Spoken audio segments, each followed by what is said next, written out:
আপনি আমি যদি বারবার thank you sir, thank you ma'am, thank you করতে থাকি সারাদিন, শুনতে কীরকম লাগে? একটা আজগুবি লাগে। সে কারণে বারবার থ্যাংক ইউ না বলে মাঝে মধ্যে থ্যাংক ইউ এর পরিবর্তে I can't thank you enough বা I can not thank you enough, I can not thank you enough, I can't thank you enough, same কথা। আই এম ভেরি গ্রেটফুল এর মানে thank you.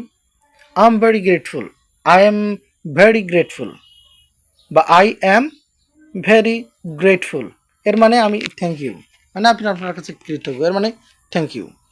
I really appreciate it, I really আমি সত্যি appreciate it এর মানেও thank you. এখানে যে কয়টি তিনটি সেন্টেন্স আছে তিনটার মানেই হচ্ছে থ্যাংক ইউ। যাহাই থ্যাংক ইউ তাই আই রিয়েলি অ্যাপ্রিসিয়েট ইট।